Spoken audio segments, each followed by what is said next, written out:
कल supreme court की judgement में बहुत सारी ऐसी बातें बोली गई हैं जो कि नीट 25 वालों के लिए स्पेसिफिक है। सबसे पहली बात आपकी एनसीईआरटी को लेकर है, और एनसीईआरटी में, न्यू एनसीईआरटी में भी फ्लॉज है, जिसको लेकर हमने आरटीआई अप्लाई किया हुआ है। कौन से टॉपिक में फ्लॉज है, इन सभी के बारे में इस वीडियो में बताने वाला हूं जी। तो कल हियरिंग के समय एक मुद्दा आया सामने कि सर अगर न्यू एनसीईआरटी या ओल्ड एनसीईआरटी में कुछ अगर रॉन्ग डेटा दिया हुआ है तो हम किसे फॉलो करें। तो वहां पर जस्टिस मिश्रा सर ने एक बहुत ही अहम स्टेटमेंट बोला। जस्टिस मिश्रा सर ने क्या बात बोली, अब देखिए जी। उन्होंने क्या बोला कि even if NCERT text book contain the error, अगर एनसीईआरटी में भले एरर है, we will prioritize accuracy over blindly following their content. अगर एरर है ना तो हम उसको फॉलो नहीं करेंगे। पहले हम लोग क्या बोलते थे, एनसीईआरटी में जो लिखा है तुम उसको ब्लाइंडली रट लो। नहीं, अभी ये भी बोला गया है कि अगर एनसीईआरटी में एरर है तो वो उनकी गलती है, हम लोग सही कंटेंट को मानेंगे। ओके, विल प्रायोरिटाइज एक्यूरेसी, ये आपका मैटर करता है जी। तो इसी को आपका फॉलो किया जाएगा जी। अब सवाल आपका यहां पे क्या आता है, देखो कि न्यू एनसीईआरटी में ना बहुत सारे आपके एरर थे जिनको ना करेक्ट तो कर दिया गया है, इनको ना अभी करेक्ट कर दिया गया है जी। अब देखो, लेकिन आपको न्यू एनसीईआरटी के साथ साथ आपको ओल्ड एनसीईआरटी पढ़ना ही पढ़ना है। ओल्ड एनसीईआरटी, अब यार न्यू एनसीईआरटी में कुछ ऐसे एरर है जो अभी भी करेक्ट नहीं हुए हैं, जिसको लेकर है ना मैंने आरटीआई डाला हुआ है जी। अब वो कौन से आपके एरर है, थोड़ा सा एक बार मैं आपको बता देता हूं। देखो, आपकी न्यू एनसीईआरटी में क्या बोला गया है कि 4 हाइड्रोजन लगते हैं हो गया हमारे पास एक एटीपी बनाने के लिए, जो कि कॉन्सेप्चुअली आपके पास करेक्ट है। बट डायग्राम में अभी भी क्या लिखा हुआ है, अगर तुम बड़े गौर से देखोगे कि 2 हाइड्रोजन लग रहा है आपका एक एटीपी बनाने के लिए, जो कि यहाँ पे कंफ्यूजन क्रिएट कर रहा है। और ये अगर आप देखेंगे तो ये आरटीआई जो है मैंने 4 जुलाई को फाइल की है। ओके, फिर मेरे को जब मेल मिल गया तो ये पूरा टेक्स्ट बुक का डिपार्टमेंट चेक करते हैं, डॉक्टर रंजना अरोड़ा जी, मैंने इनको मेल भी कर दिया है क्या कि कॉन्सेप्चुअली आप लोग एकदम सही हो बट डायग्राम आपका गलत है, इससे कंफ्यूजन क्रिएट होगा, कल दिन अगर सवाल आएगा बच्चे गलत करेंगे जी।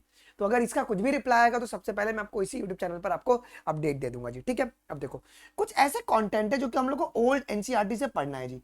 कुछ ऐसे कंटेंट है जिसको हम लोग को ओल्ड एनसीईआरटी से पढ़ना है। वो कौन कौन से कंटेंट है बेटा जी? पहला आपको टिश्यूज में एपिथेलियम हो गया, कनेक्टिव हो गया, न्यूरल हो गया, ये सब आपको तो ओल्ड एनसीईआरटी से पढ़ना है, बिकॉज न्यू एनसीईआरटी में नहीं दिया हुआ है जी। फिर आपकी मॉर्फोलॉजिकल फैमिलीज हो गई, जिसके लिए आप लोग अपने एग्जाम्पलर्स को पढ़ सकते हो, या प्रैक्टिकल आपकी एनसीईआरटी बुक्स है उसके अंदर दिया हुआ है जी, या एनआईवीएच की टेक्स्ट बुक से आप गो थ्रू कर सकते हो। अब कॉकरोच जो है, न्यू एनसीईआरटी में सिर्फ फ्रॉग दिया हुआ है, कॉकरोच दिया हुआ नहीं है, तो कॉकरोच के लिए भी आपको ओल्ड एनसीईआरटी फॉलो करनी पड़ेगी जी। तो और फिर इसके साथ साथ अगर आप देखेंगे हमारी एनाटमी, ओके, एनाटॉमी का जो स्टार्टिंग वाला सेक्शन है एनाटॉमी ऑफ फ्लावरिंग प्लांट में, जो आपका टिश्यू वाला पार्ट है, इसके लिए भी आपको ओल्ड एनसीईआरटी ही पढ़ना पड़ेगा एनाटॉमी के लिए जी। तो उसके लिए आप लोग ओल्ड एनसीईआरटी न्यू एनसीईआरटी साथ में रखिए और एनसीईआरटी लाइन बाय लाइन पढ़िएगा, ठीक है। इसका कुछ भी अगर अपडेट आएगा तो सबसे पहले मैं आपको इसी यूट्यूब चैनल पर आपको अपडेट दे दूंगा जी। कुछ भी डाउट होगा सिलेबस को लेकर मुझे बताना। तो आप लोग ओल्ड और न्यू एनसीईआरटी दोनों पढ़ो, न्यू एनसीईआरटी को ज्यादा प्रायोरिटी में रखो। न्यू एनसीईआरटी में बहुत सारी करेक्शंस है आपको, तो न्यू एनसीईआरटी पढ़ना है फैक्चुअली। जो टॉपिक्स आपकी ओल्ड एनसीईआरटी में है और न्यू एनसीईआरटी में, और जो सिलेबस में है, तो वो आपको ओल्ड एनसीईआरटी से पढ़ना है। माइट कि आपकी सिलेबस में चेंजेस बच्चों आ जाए, मुझे ऐसा लग रहा है कि वो सिलेबस को अपडेट करके न्यू एनसीईआरटी स्पेसिफिक पूरा का पूरा बना दे नीट 25 में, कि ये भी प्रोबेबिलिटी आपको देखने को मिलेगा जी, ठीक है। आई होप कि आप लोगों का ये डाउट क्लियर हो गया रहेगा जी। अब इसके साथ बच्चों, आपको अगर properly NCERT line by line पढ़ना है, अगर आपने मेरी एनसीईआरटी निचोड़ अगर वीडियोस देखी होंगी तो आप देख लो पहले कि मैं कैसे पढ़ाता हूँ। मेरे पढ़ाने का स्टाइल एकदम अलग है। मैं पहले देसी भाषा में कॉन्सेप्ट को समझाता हूँ, फिर एनसीईआरटी की रीडिंग लाइन बाय लाइन कराता हूँ, और उस पैराग्राफ से कितने पॉसिबल क्वेश्चन एनटीए बना सकता है वो हम लोग लाइव क्लास में कर लेते हैं। मतलब एक बार क्लास करने के बाद तुमको और कहीं पर है ना जाना नहीं पड़ेगा, तुम जाके डेमो के तौर पे ना तो मेरे रिकॉर्डिंग्स देख सकते हो, इसी लाइव सेक्शन में आपको मिल जाएगा जी, ठीक है। आप लोग अनअकैडमी प्लस में अगर आते हैं तो आपको पर्सनल मेंटोरशिप मिलती है। हमारा जो ट्रैकर ग्रुप है वो उसमें आपको ऐड कर देंगे, जहां पे तुम लोगों ने प्रॉपर्ली अपने सिलेबस को ट्रैक कर पाओगे जी, ठीक है। आप लोग कोड क्या लगाएंगे अनअकैडमी प्लस लेते समय जी? Biology live. सबसे अधिक कोड आपके अनअकैडमी पर ये यूज होता है, बायोलॉजी लाइव। तो आप लोग ये कोड लाके आप लोग अनअकैडमी प्लस में आज ही आप लोग एनरोल कर लीजिएगा जी, ओके। बाय जस्ट 4,999 में आपको अनअकैडमी प्लस यहाँ पे मिल रहा है। कितना? 4,999 में। एक बार अगर आपने सब्सक्रिप्शन ले लिया तो मुझे आप लोग मैसेज कर देंगे अनमोल शर्मा 1238@gmail.com पर, सो दैट कि मैं आपको मेरे मेंटोरशिप ग्रुप में ऐड कर लूं। क्या क्या फायदा भैया हमारे प्लस के अंदर? तो फिनिक्स प्रो में आप लोग को देखो 2-3 एक्स्ट्रा चीज मिल रही है। क्या?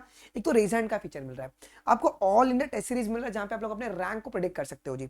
आप लोगों को एक्सक्लूसिव मेंटोरशिप मिलेगा टॉपर्स के द्वारा और आपके एजुकेटर्स के द्वारा जी। बैच वाइज जितने भी टेस्ट हो रहे हैं उसका एक लीडर बोर्ड बनता है, ठीक है। एसआरजी आपको ऑनलाइन बैच का आपका एक्सेस मिल जाएगा जी, ठीक है। सिर्फ और सिर्फ 4,999 में। एक बार प्लस में आ गया तो तुमको सारे बैच का एक्सेस मिल जाएगा जी, ठीक है जी। आइए जी, बहुत सारे बच्चे जो पढ़ते ऑनलाइन है लेकिन टेस्ट ऑफलाइन देना है, उनके लिए हम लोगों ने यहाँ पे रिलीज किया आपका अनअकैडमी प्रो, ठीक है। यहाँ पे आप लोग पढ़ोगे तो ऑनलाइन, लेकिन टेस्ट, रिवीजन और अपने डाउट्स आप लोग ऑफलाइन जाके सॉल्व करवा सकते हो अनअकैडमी प्रो से। इसका भी लिंक डिस्क्रिप्शन बॉक्स में दिया, आप लोग एनरोल कर लीजिएगा। अगर आपको ऑफलाइन सेंटर विजिट करना है आप लोग विजिट कर सकते हैं जी। आई होप कि तुम्हारे सारे डाउट्स क्लियर हो गए रहेंगे। तो आप लोग यहाँ पे न्यू एनसीईआरटी को फॉलो करना और ओल्ड एनसीईआरटी को कुछ टॉपिक के लिए फॉलो कर सकते हो जी। कुछ भी डाउट रहेगा मुझे कमेंट बताना। मिलते हैं अगले वीडियोस में, अभी के लिए बस इतना ही। थैंक यू, जय हिंद, बाय बाय।